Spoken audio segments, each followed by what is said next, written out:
Yeah, go ahead and introduce real fast, man. Welcome, man. This is another edition of TMP Toxic Masculinity Podcast.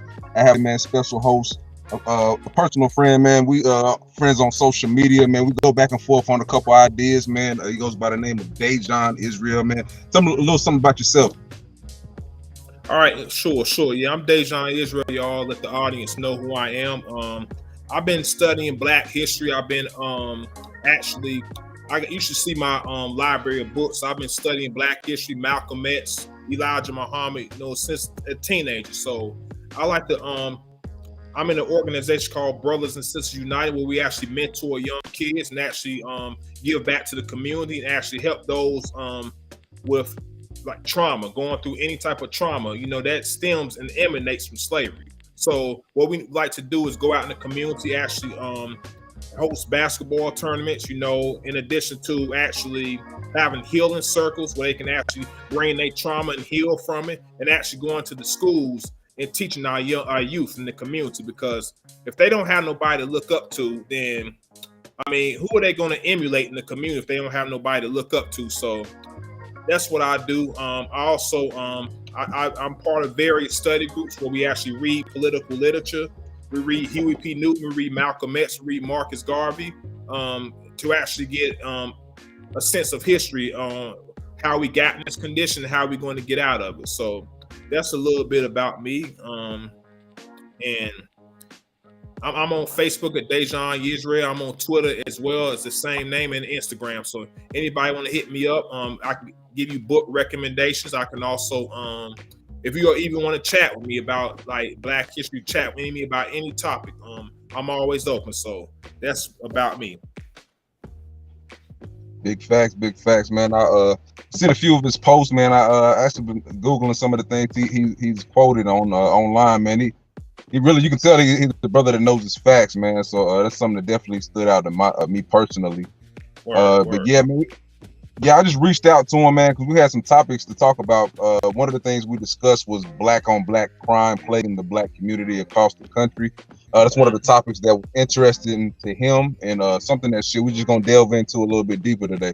So I'm gonna let him start it off. You know what I'm saying? So yeah, without further ado, man, go ahead, brother. Do your thing. Right, cool. Yeah, but I'm just gonna dig a little bit into some references.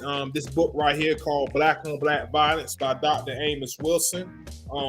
He touches on this topic. He gives more of a psychological breakdown on how Black on Black violence was created, in addition to actually devising some solutions in our community to actually deal with this issue. Because it does plague our community tremendously, astronomically, due to the fact that even little babies are falling victim to stray bullets, and we got to stop that in our community, because these babies are not growing up to be productive members of not only their community but society in general. So we got to find ways to minimize the crime that's going on in our communities, because it's affecting a lot of us. And if we sit back and not do shit about it, then the cycle is going to continue in our community. You feel what I'm saying? So I want to dig into some excerpts from the book. I'm not going to dig a lot into it, but I'm just going to use that as pointers, to basically drive my point through.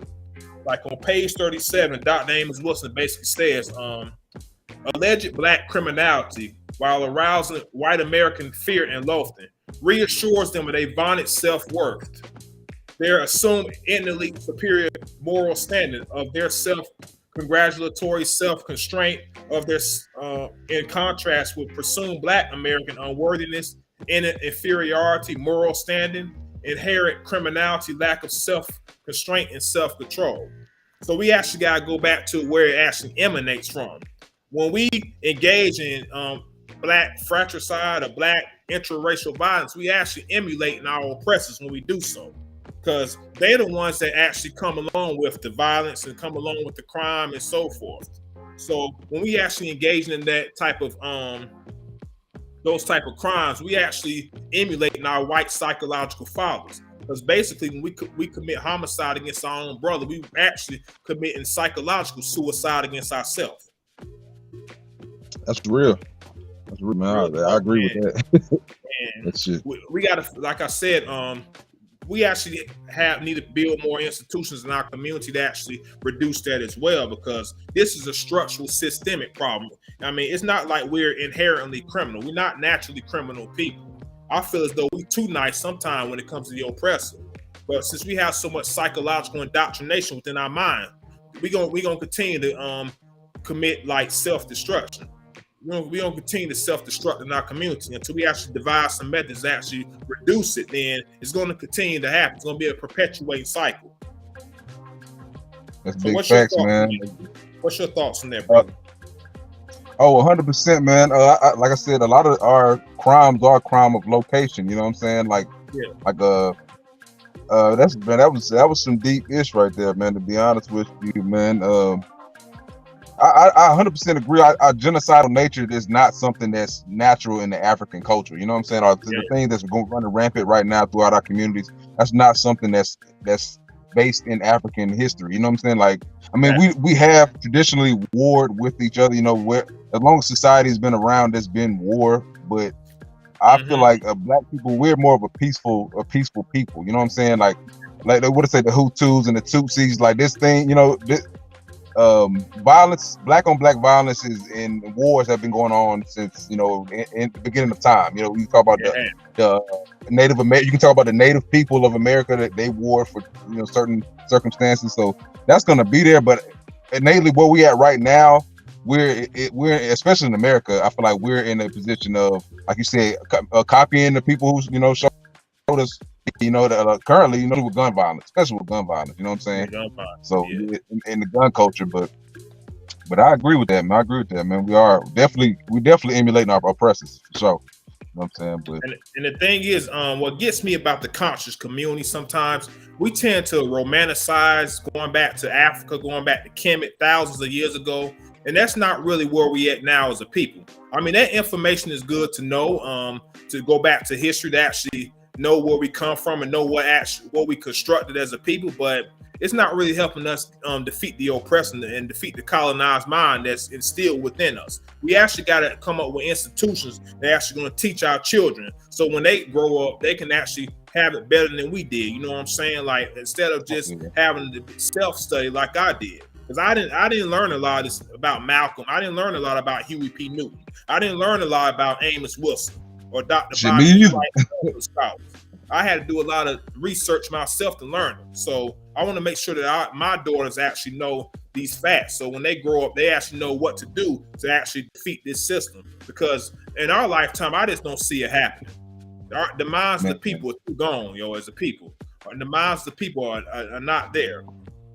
And then when you try to school them knowledge, it's like, oh, I don't want to hear that shit, or how's that gonna get me the bag and all that shit. Like, I mean, we all gotta survive and make money, but at the same time, are you willing to sell your soul for that shit?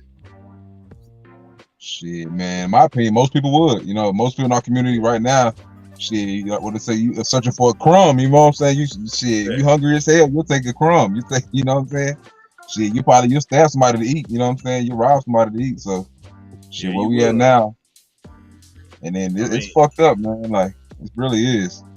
Really fucked up, man. Like, we gotta realize, like I said, this is structurally, systemically designed as well. I mean, you can go back to red line and policies that they put in the community where they denied black people loans on their mortgages, where they gave whites loans to go move out in the suburbs, keeping blacks trapped in the ghetto. And then after that, they deindustrialized the cities, where they took a lot of the factory jobs out of the cities where black men had work. So you put them out of work, and then you cut off the funding in the cities where you can actually reconstruct and actually put better light to build the projects up, to actually have to actually bring some revitalization to the community. Then after that, you drop crack in the black community, and that decimates the community any further. And then after that, you just pass mandatory minimum sentencing laws and a bunch of tough on crime laws to lock more black men up. So basically, you capitalizing off of the marginalization of our people. So until we have some reform and actually have public policy that actually minimize that, then, like I said before, the cycle's gonna continue on in our community.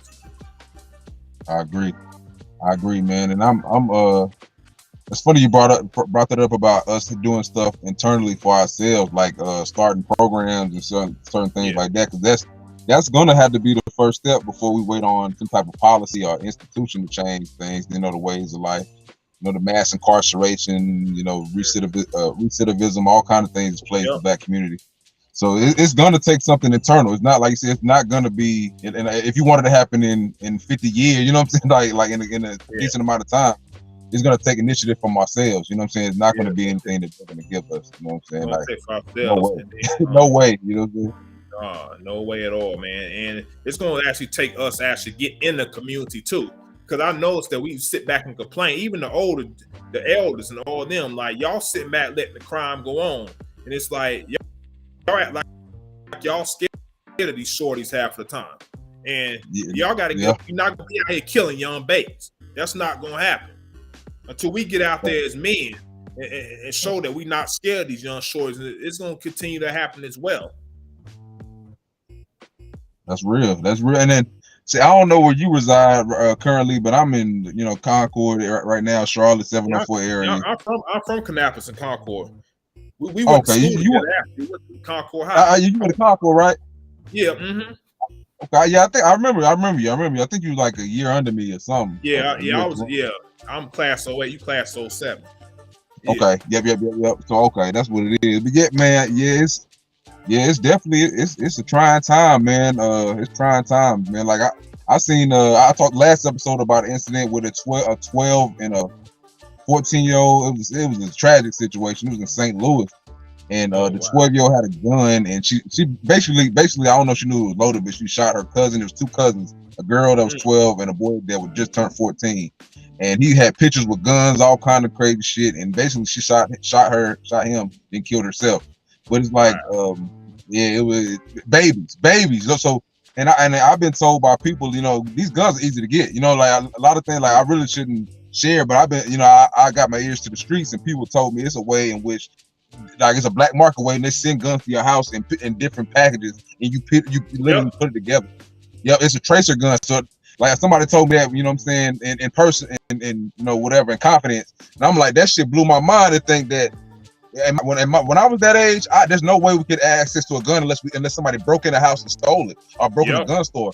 These little babies can get somebody's credit card, whatever, get their hands on some $300, $200, and get their whole gun. A throwaway gun is legal. So it's like, damn, it's like this world, like I don't know what the fuck is going on in this world, but the checks and balances, the things that should neutralize shit like that is out of the way now. I didn't even know that to this year. I'm like, damn, like a younger person told me about that shit, and I'm like, that shit blew my mind. I'm like, so that's how these babies, literally 12-year-olds, and I don't know nothing about it. I'm green, bro. I ain't in the street, you know what I'm saying? But nigga told me, I said that's amazing, bro. And I feel like they know that has to do something with white supremacy. I don't know, whoever this company is, the white person making money off of Black Death. Period. You know what I'm saying? He's making off because they know where these guns are going. They're going right to the black communities. Exactly. So, they're going right in the black community. And the thing is, like, and none of these politicians really give a fuck about the crime in our community either, because a lot of them profiting off of the prisons that they put us in. So, you know, they don't give a fuck about the crime that's going on in our community.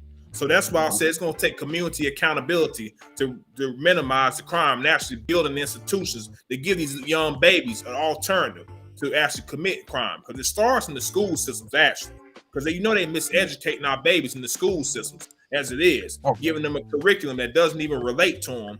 And then you know that black children are more likely to get suspended from school than a white child with a similar infraction.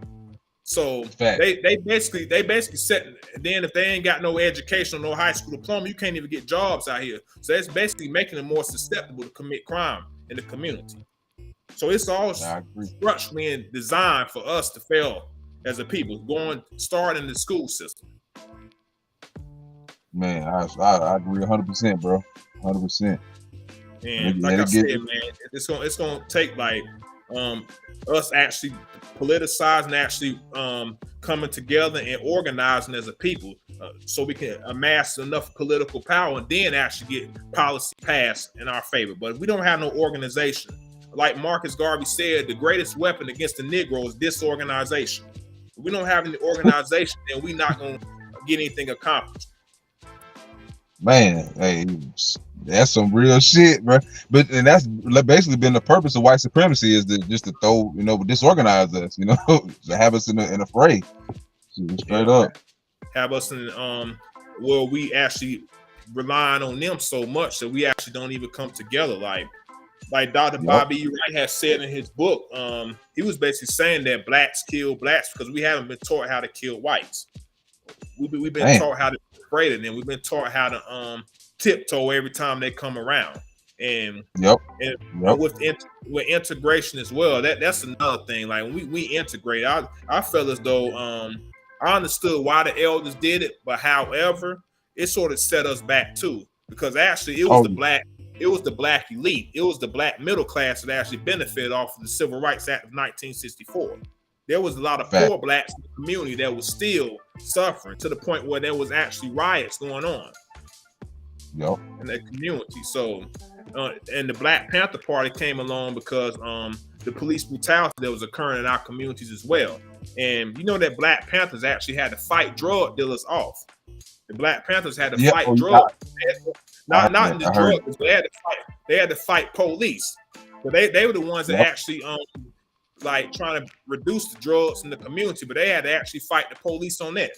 So the police. Boy, can you imagine them trying that now? Be all out in the street trying to tell black drug dealer to stop making. You know what I'm saying? Imagine that shit today with all the guns that's out here. They ain't just shotguns and shit like that. Boy, you just trying to tell a nigga not to stop selling drugs on the street now. Boy, I mean, but at the same time, like, I mean, you gonna tell them to stop selling drugs, you gotta offer them an alternative too. That's what gets me about some of our people. We don't offer them an alternative. We just want to talk at our people instead of talking to them. Offering them an alternative, you know what I'm saying? Actually dropping some knowledge on them, letting them know like this not the route to go down. I got something better for you. It's actually going to feed your family. That's what these kids need, is something to feed their family. Yep. I mean, they don't need another "I have a dream" speech, because that's not really resonating within their minds.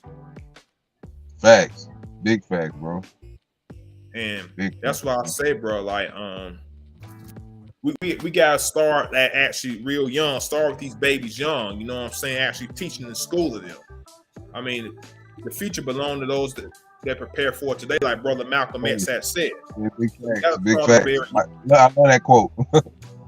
Most definitely. And I got some more I like to read in that book as well. Do your thing, bro. Do your thing, bro. All right.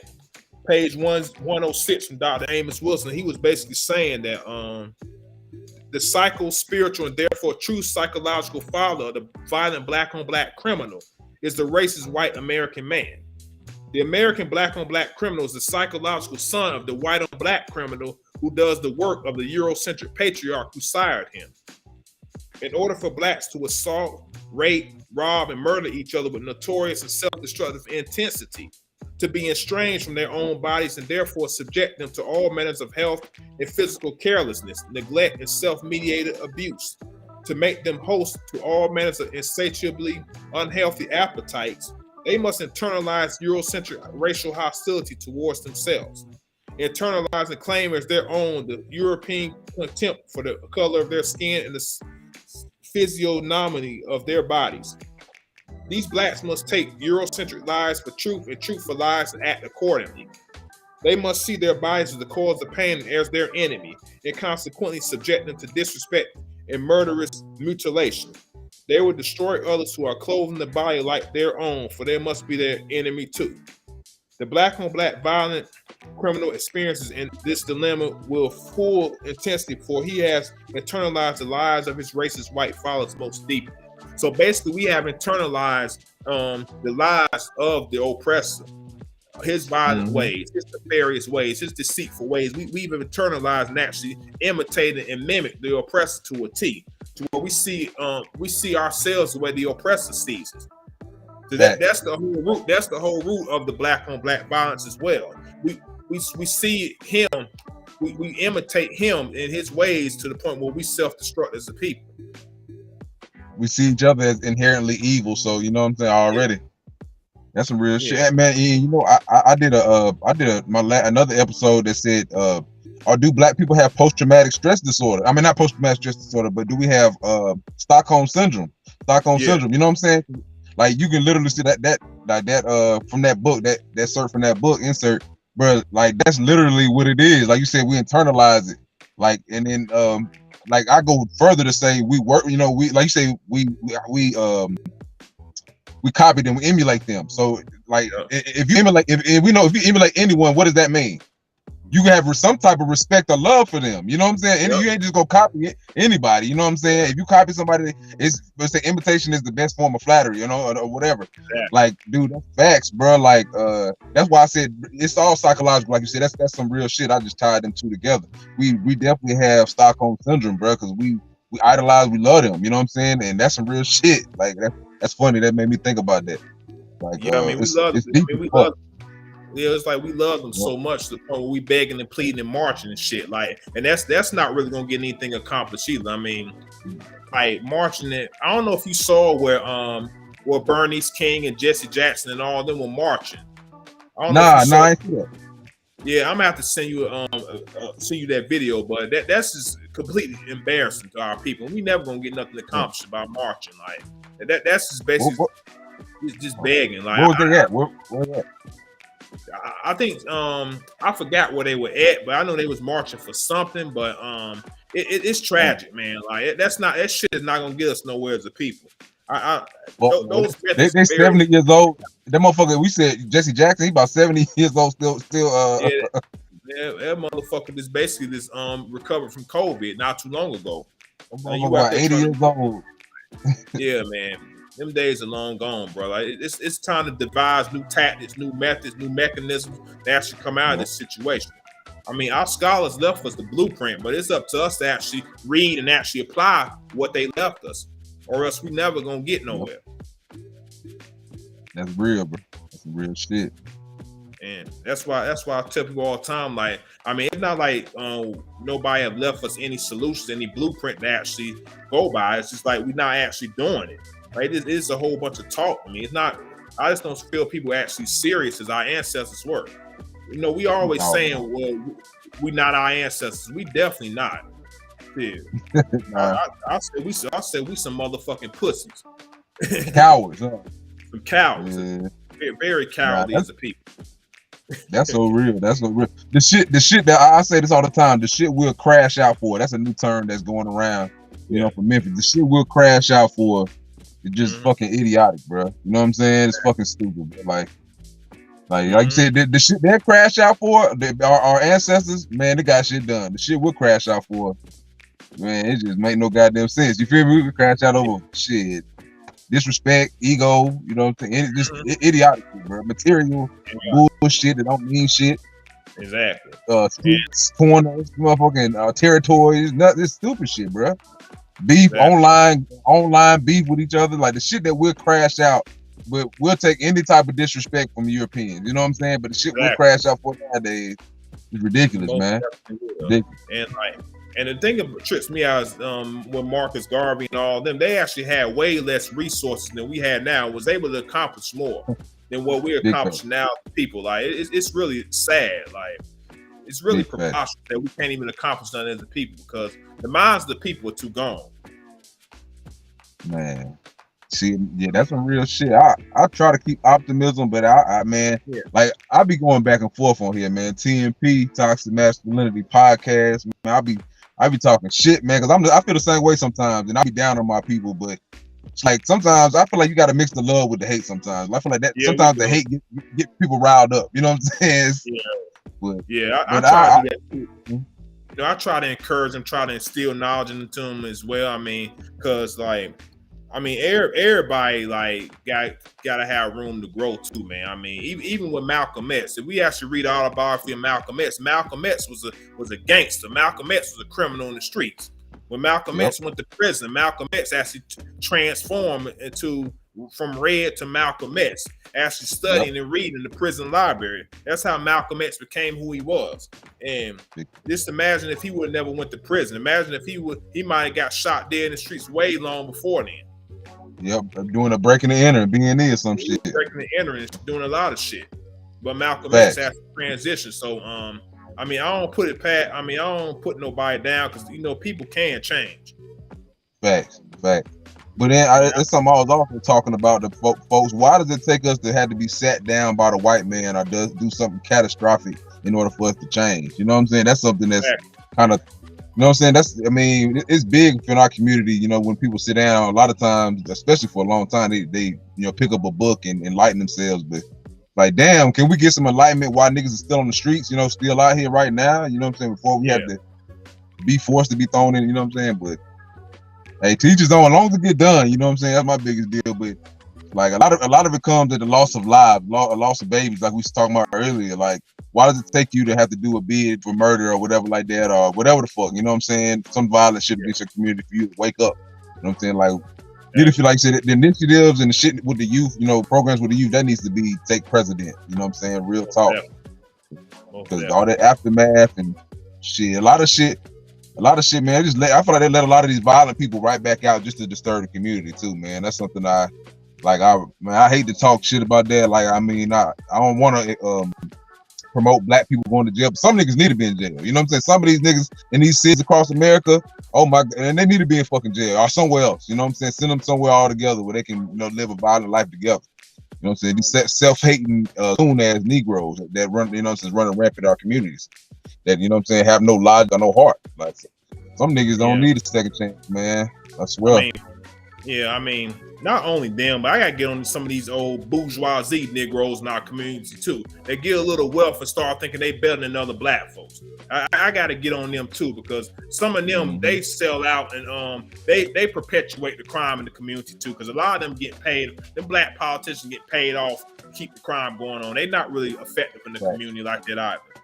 And a lot of them basically get wealth and just move out of the community and start either sleep white or their whole demeanor is basically mainstream white America. So they're not really conducive in our community. They're not really making any progress either. They're only building shit for themselves. So it's not just the white man we gotta look out for. We gotta look out for some of not just the shorties on the block, but some of these bourgeoisie Negroes who think they're better than other black folks just because they got some of the white man's affluence and wealth. We definitely gotta watch out for them. I agree, man. I definitely agree. Them are some of the worst kinds. You know what I'm saying? The wolves in sheep's clothing. You know, them are some of the worst kinds, man. I'd rather you just be, like you said, just be outward with it, man.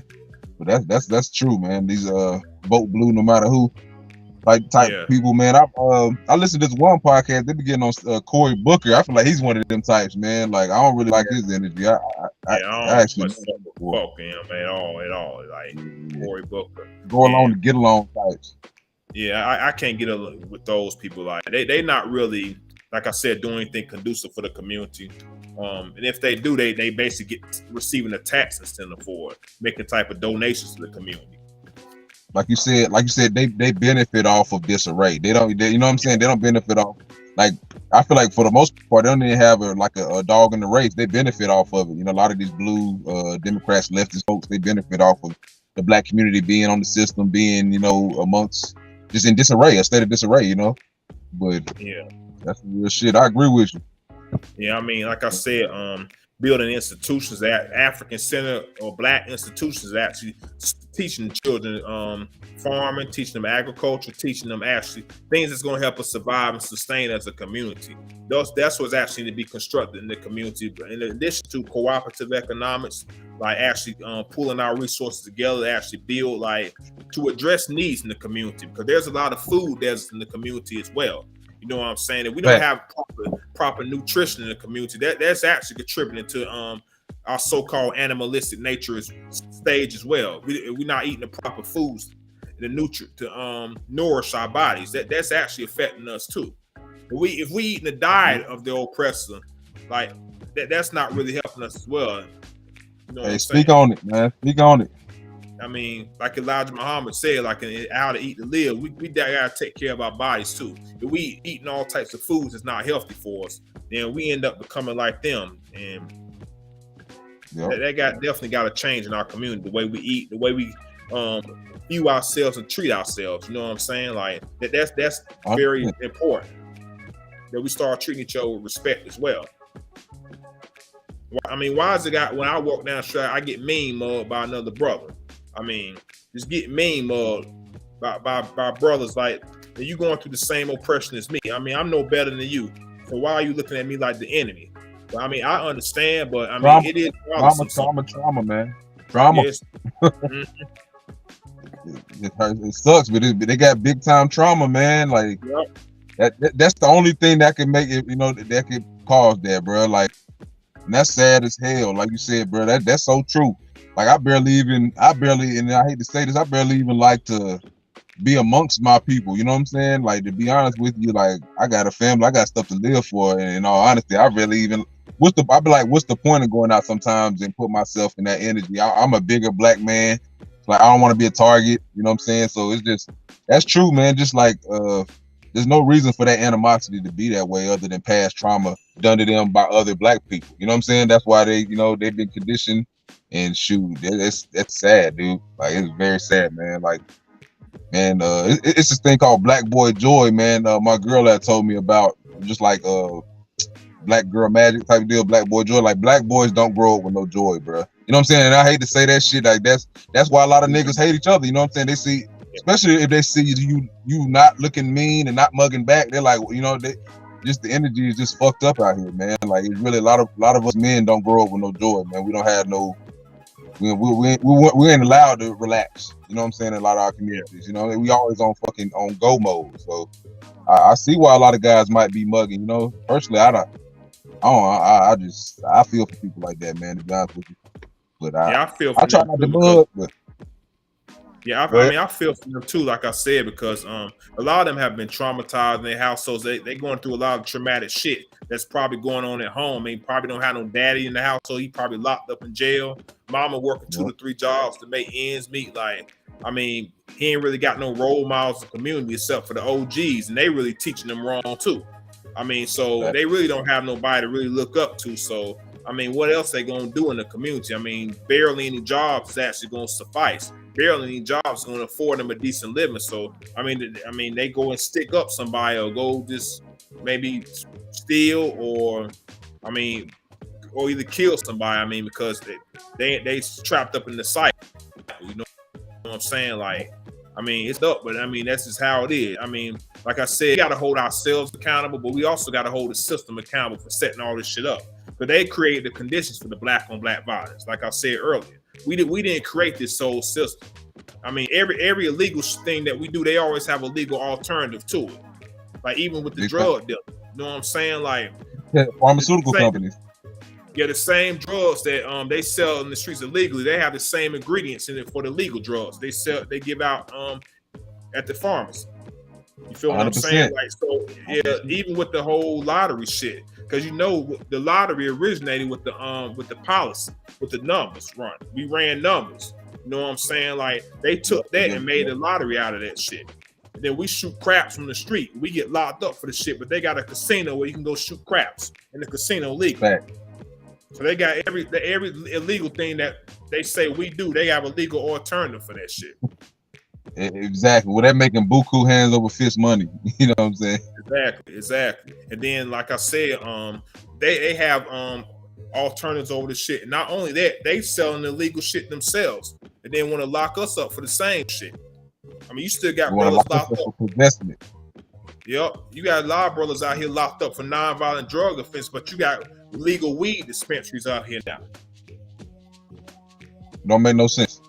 It don't make no sense. That's why this hypocritical society got to be held accountable too for the shit that they've perpetuated, things that they've instigated as well. So we got to hold them accountable too. Yep. And that's what's like, we don't. Then that's why I also said, like, the Stockholm syndrome, we don't. You know what I'm saying? We hold up, we lash out at each other. We don't hold them accountable for anything. You know what I'm saying? Nope. That's the irony in it. Like, it's fucked up. They're a bunch of fucking hypocrites, devils, and cretins. We don't hold them accountable for none of that shit. Nah. I mean, like I said, yeah, we definitely need to, like, stop doing the shit that we do as well. But I mean, like I said, it's twofold, man. We actually got to hold them accountable and ourselves accountable, and how we treat each other and so forth, and realize where it actually stems from. Yep, some real shit, man. Hey, it's some real gems being dropped today, man. It's a good episode right here, man. I'm feeling that shit, man. Like, just back to black on black crime, man. It's just like I said, we psychologically damaged right now, man. We've been traumatized and degradized, man. We just shit. We got a state of genocide. Like when you look at the statistics, it's definitely terrible, man. It's daunting looking at some of those statistics as far as black on black crime, black on black gun violence. You know, it's terrible. You know what I'm saying? But, yeah, I mean, it is. But what gets me is when white people try to chime in on the shit as if y'all not criminal y'allself. Y'all definitely done. Y'all in no position to talk about us at all. Much crimes you committed, it's not just us, but humanity in general. Yeah, y'all could just shut the fuck up, basically. Like, cause y'all ain't in no position to call nobody criminals. And the way y'all been doing shit against our people, and still doing shit against our people. I'm about to say, and still doing that shit, bro. Like it ain't gonna stop with them. Like that's in their nature to do shit like that. Yep. A bunch of damn grave robbers, niggas sucking all the goddamn supplies and shit out of Africa, siphoning everything out of Africa, like resources and shit. They've been doing that for a while. You know, since the Berlin Conference of 1884, they've been going over there carving up Africa and taking all their resources and building up. Because in the Congo with the mineral called coltan, they use that to build cell phones and computers. Yeah, the chips and all that. Yep. So I mean, they robbing Africa blind of their resources to become wealthy. So when you tell me to pull myself up by the bootstraps, I mean, I'm looking at you very hypocritically because y'all got a lot of handouts through government to get what y'all get now. Get what y'all get now. Y'all didn't get that from hard work and merit. So they can that shit. So when they start talking about the violence in our community, y'all forget that y'all shoot up schools and shoot up concerts and movie theaters and all that shit. Y'all kill y'all own people just about the same rate as we do. Because crime is basically committed based on proximity. People gonna kill who they close to. Yep. I mean, we're not gonna go out there and kill nobody, like go all the way around to the white side of town and go kill somebody. When a lot of us segregating in the ghettos. You know what I'm saying? Like so, like I said, that's all structurally, systematically set up through public policy to do all this. So we got to go back to the root of the problem and actually come up with solutions that way. If we don't know the root of the problem, we're never going to devise any solutions to get up out of it. That's true. I feel like we let a lot of people know the root of the problem today. You know what I'm saying? I feel like definitely gave some gems as far as how to combat it. Like the biggest thing is gonna start with the youth. You know, we all know this. You know, we got to start while they're young and impressionable. You can't, by the time they're what's that quote? It's easier to change. Who made that? Who made that quote? Than it is to change grown men. The hearts of repair broken men. I forgot that quote by Frederick Douglass. It's a famous guy that said, I can't remember who's. I think it was Frederick Douglass. It was Frederick Douglass that said that. Frederick Douglass quote, but that was Frederick Douglass. Yeah, that's some real shit, bro. Easily fits like a child and a repair a broken man. I mean, because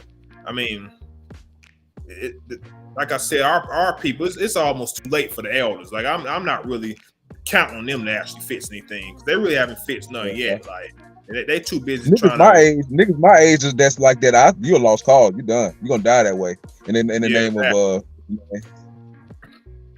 a lot of them you're gonna die not valuing black people. You're gonna die hating black people. You're gonna die trying to steal, rob, and hurt black people. By our age, it's over. By like 18, 19, 20, it's over. If you don't value yourself by then, it's hard to change. It's real hard to change, bro. I mean, they can, but it's very difficult. You know what I'm saying? Especially if it's been instilled in them so long. They think that it's natural, so they gonna go out here and do what they do. You know what I'm saying? But I mean, those I'll let them find their own way.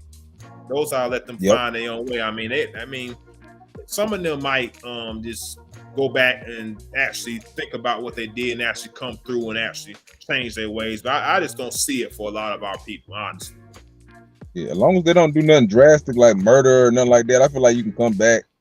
But like, I mean, depending on the circumstance, you know what I'm saying, cold-blooded murder, it might be over for you. You know what I'm saying? You're gonna have to do a football number type deal. But I mean, nonviolent drugs, shit like that. You know, so some stuff like I think sitting down sometimes is the best thing for a lot of us in our community. It's unfortunate because we don't ever get a chance to sit down and learn ourselves. I was listening to this other guy talking about that. We don't never get a chance to sit down and just learn ourselves in life. When do we ever get a chance to do that? As a black person, damn near never get a chance. You know what I'm saying?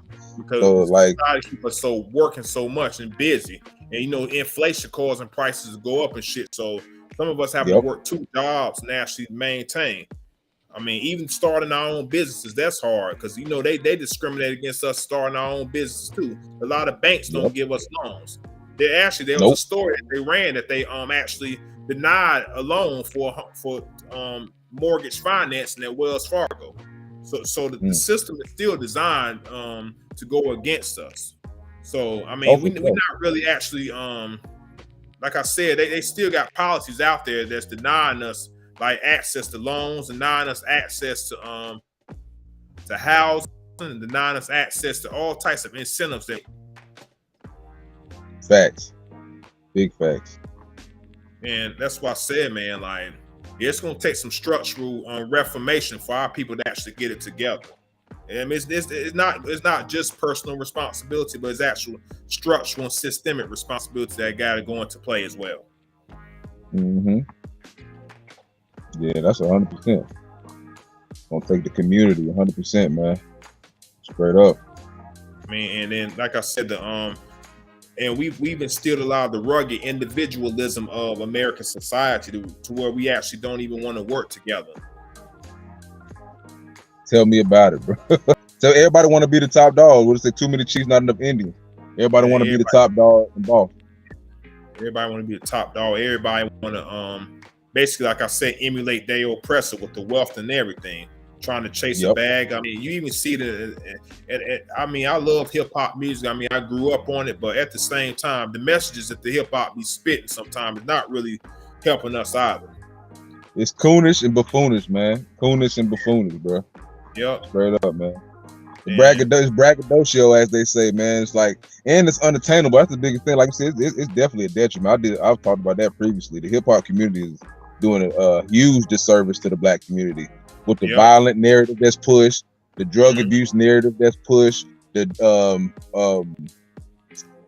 degradation of our women, our black women and children that's being pushed. All that shit, man. It's huge, bro. And it, like you said, it's all systemic. It's all systemic, bro. You know what I'm saying? Like I said, there's a purpose behind it. Yeah, I mean the music, like I said, like you said, degrading our women, glamorizing the social ills of our community, and glamorizing European materialism and capitalism. I mean, that right there is basically not really helping us, the people. And I mean, I know, like I said, the system all set that up through policy as well. I don't know if you're familiar with the Telecom Act of 1996 with Bill Clinton. No. What's that? Yeah, Bill Clinton basically consolidated media to where a lot of these big giant corporations had took over the music industry, where they were buying radio stations, and actually they determine what's getting played on the radio. So that's why you hear a lot of the same old artists that sounding the same. Because when hip hop in this golden era, artists actually were balanced. It was more balanced.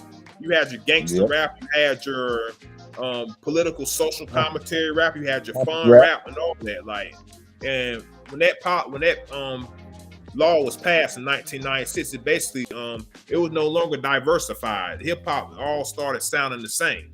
So that's why all you hear the same radio rotation, completely talking about the same destructive shit in our community. Same shit. It's not really helping us. That's crazy. I didn't know that. I did not know that at all. I definitely know the radio is a form of brainwashing, though, for sure. Yeah, for sure, man. Like they play, like you said, they play the same shit over and over, man. I forgot what the term for that is, but it's definitely a brainwashing. Like these kids might not even know anything, but they can repeat these songs over and over and over in their heads, like almost like chanting or cadence. Like, it's sad. I've seen it myself, man. Kids listen to the radio all day. All they do is they know damn near every lyric from every damn song. Like, it's crazy. And not only the children, you can't blame it all on the kids, because some of these parents in the black community, these parents ain't really helping either. Some of these parents are lazy as well.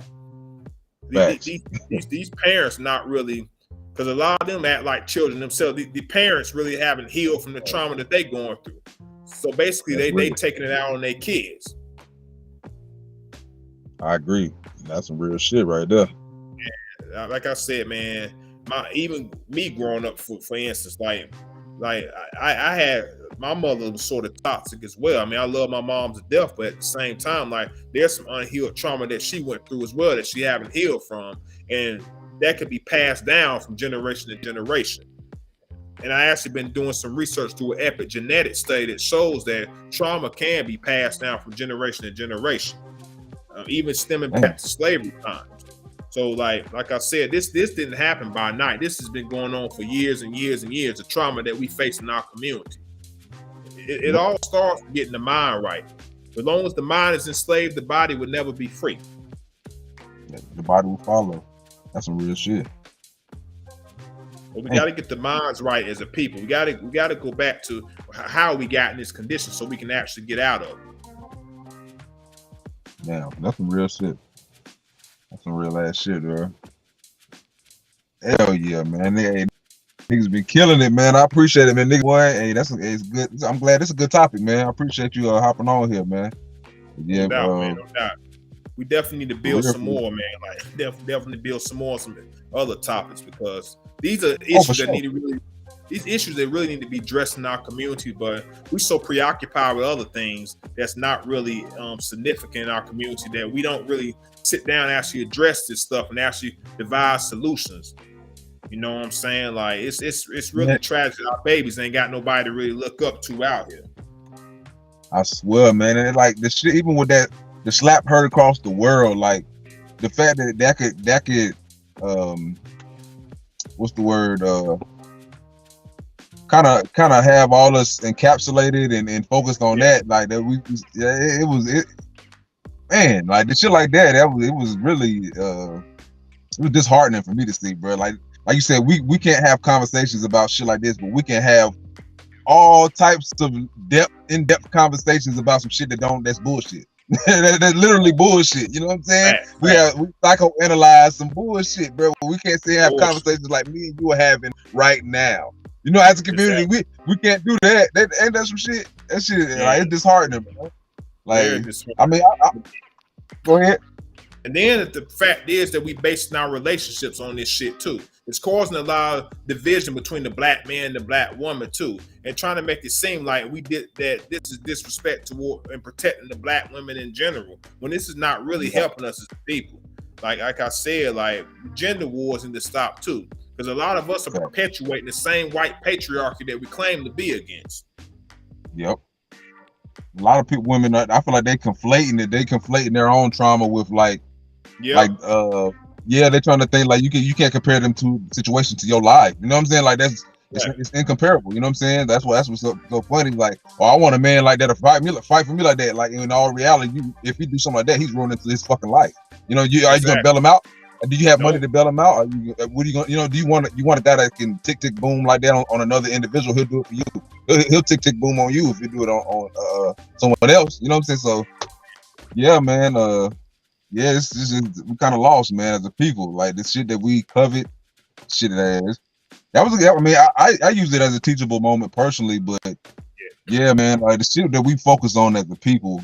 And really like take to heart. It's like, damn, you don't take to heart like the conversation we just had about black on black crime, like or gun violence and shit like that. Why is that not the same passion behind those conversations? That's all I say. You know what I'm saying? Why is it not the same passion? And like I said, we need definitely have, like I said, community accountability when it comes to the violence in our community. Actually getting out there. I don't know if you heard this group called New Era Detroit. They're a group based in Detroit where they get out there and actually walk. They make sure the kids get to and from school safe. Oh no, I never heard that, but I like that. I like that. Yeah, and also they do various programs in the community. Actually getting involved. Because they like based on RBG, you know, red, black, and green, and so forth. But they actually get in the community, actually put work in. I mean, I'm just tired of people be getting on platforms talking about what we need to be doing.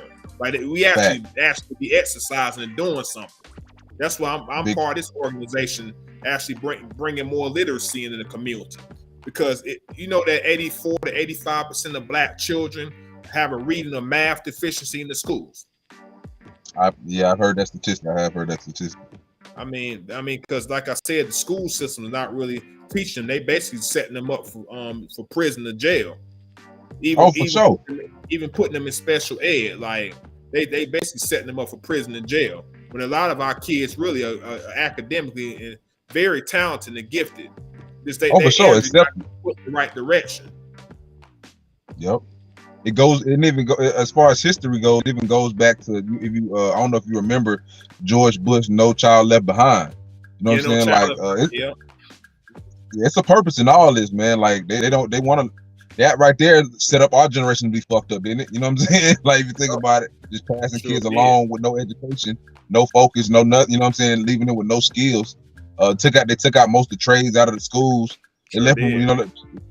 It was a pipeline straight to jail or straight to criminality. You know, so and poverty. Yeah, I mean that's what I'm saying. They did a lot of it with the de-industrial, taking all the factory jobs out of the community, taking all the trades out of the schools where you can actually graduate with a trade under your belt. So you don't necessarily have to go to college and put yourself in student loan debt like a lot of us do. Because a lot of us can't really afford college. Statistically, 81% of black undergrads graduate with student loan debt. So it's basically a trap to set us back, so we can't actually acquire nothing as a people. Oh, for sure. I got caught right up in there too. Shit, taking out all these extra loans. When I was at my college, so I already know. Sally Mae on everybody's ass. That from these millennials, our generation, they on everybody's ass. So I was on scholarship. I just took out extra shit, just being greedy. But yeah, that's some real shit, bro. Like, and what I'm saying, like, I mean, I owe student loan debt myself. So, like, I mean, sometimes it take a lifetime to pay off, and not even guarantee you even gonna get the job that you even went to school for. Facts. I know many people with degrees is out here working, man, business degrees from North Carolina Central University, HBCU, accredited universities that's doing right, working for Amazon or I mean, not knocking the job, but it's you have a whole you literally went debt just to work a job that you can work at a high school. You know what I'm saying, with a high school diploma. It's fucked up. It's fucked up out here, bro. So fucked up. So, and these people die.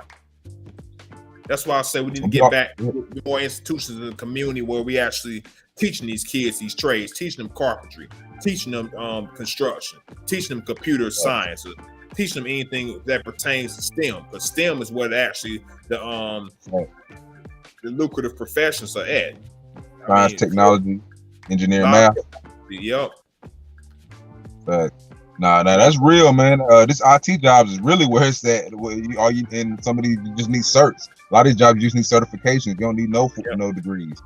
So that's real. Like I'm spreading that knowledge now. Trades, automotive, plumbing, electrician. I'm spreading the fuck out of that to kids now when they tell me about trying to do certain things. I'm like, man, get a trade. You know what I'm saying? Get a trade. Like straight up, if you ain't got your grades right, come out of high school. I would say military or trade. Get a trade. And I wouldn't really push military, but trade.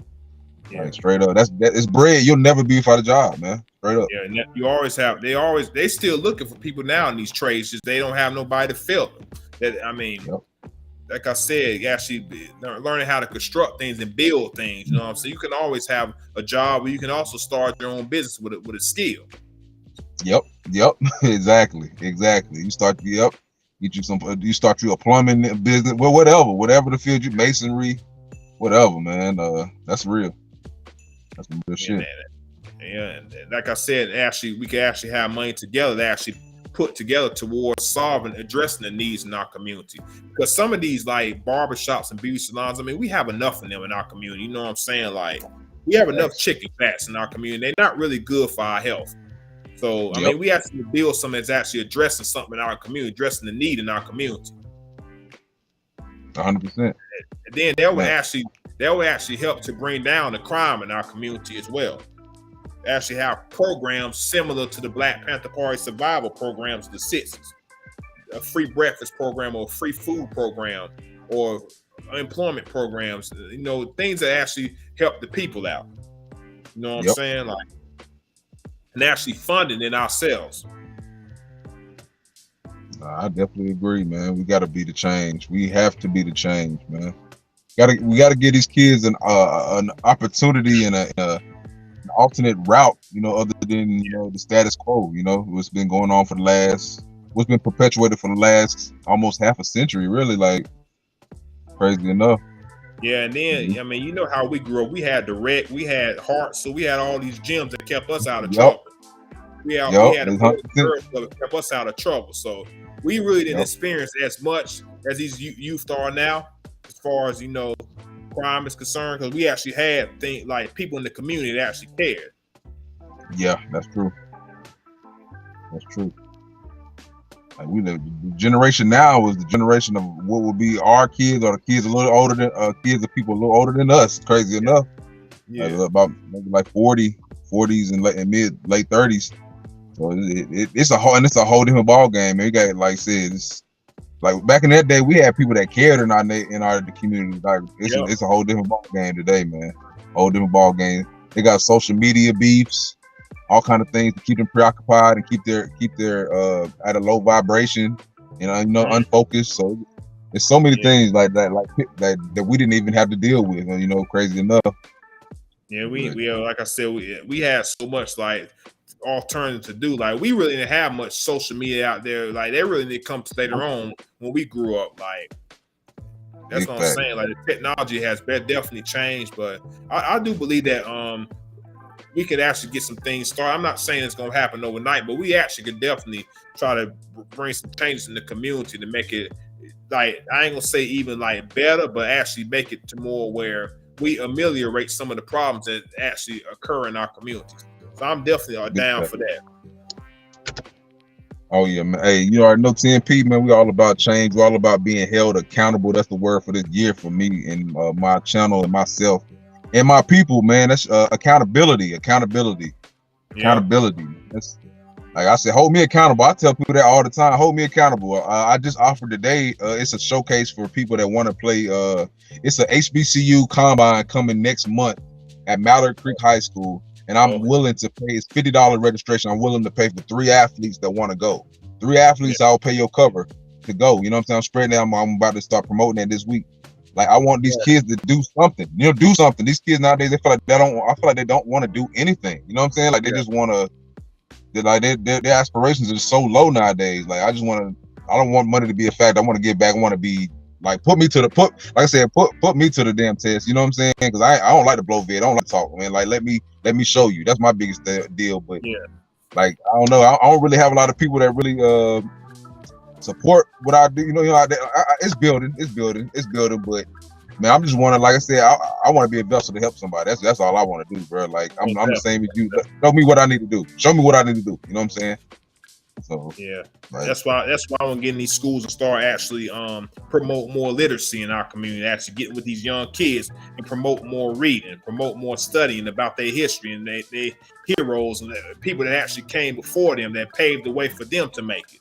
So they actually can be inspired by that to make a change and a difference themselves. That's my ultimate goal. That's my ultimate objective for our little children. Yeah, education, bro. That's key. That's key, bro. Like, and definitely let me know about that.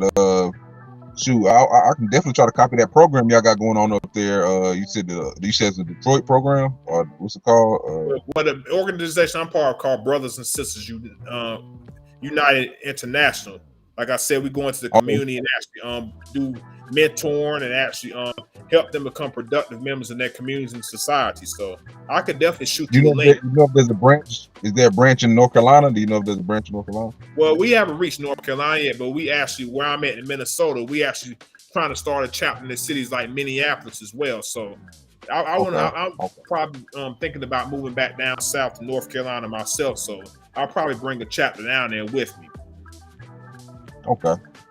For sure, man. For sure. See, the thing, my biggest detriment is finding like-minded people, bro. That's my biggest. Like, I swear, like even something like this, like just getting conversation started and finding like-minded people that's really gonna put the action behind it. You know what I'm saying? That's my biggest deal. Like you just earlier, put the action behind it. Because I swear it's, and me personally, I don't never want to be grouped into the community of keyboard warriors and motherfuckers like that. I can't live with myself being like that. You know what I'm saying? So, Yeah, man, I definitely appreciate you coming on, man. We definitely got to keep on putting out material, man, putting out some shit for the community, because shit, this right here, this is some gems right here, man. I appreciate you. No doubt, man. Anytime, man. I mean, anytime you want to invite me on the platform, man, I'm here. Like, just hit me up. Oh, for sure, man. And shit, matter of fact, if you got any social media, anything like that, anything you want to go ahead and do that real fast. Tell them holler at you, you know what I'm saying? But well, y'all, like I said, yeah, I definitely appreciate you coming out. We're gonna do some more. Like I said, I'm on Facebook, Dejan Israel. If y'all ever want to hit me up, ever want to like I said, like talk about various topics, actually communicate and actually organize. I mean, I'm there. And I'm also, like I said, with Brothers and Sisters United International. I'm with that organization. So I'll be putting up that as well. So if you ever y'all want to tune into that, maybe make donations to help the community better, I mean, just hit me up anytime. 10-4. Shit, that's a bet, man. Hey, we're gonna wrap it up on that, man. But I appreciate you. We're gonna do more materials coming forward. And man, I appreciate anybody that's listening. We're gonna go ahead and stream this tonight, man. We're gonna get this out there tonight, man. It's some good quality content right here. But yeah, man, I appreciate you coming through, man. TMP, I appreciate all the TMPers, the listeners. Man, we're gonna keep growing, we're gonna keep supporting, we're gonna keep doing action, man. That's all we about, man. So, and we're gonna hold ourselves accountable, we're gonna hold the community accountable. That's what the fuck we're gonna do, man. Yeah, I appreciate you coming on. And I'm gonna hold you to that. I'm gonna try to get more information on you. We're gonna find time, man. We're gonna make it work. I appreciate you coming on here, sharing your knowledge. All right, peace. If you will, peace. If you will to fight, like Chairman Fred Hampton said. Say that one more time for him. I said peace if you're willing to fight for it. Hey, I love that. I love that right there, man. Hey, for sure, my nigga. Hey, shit, for sure. I love that, bro. But hey, man, you have a good one, family, man. And I'll definitely be speaking to you. All right, no doubt. All right. All right.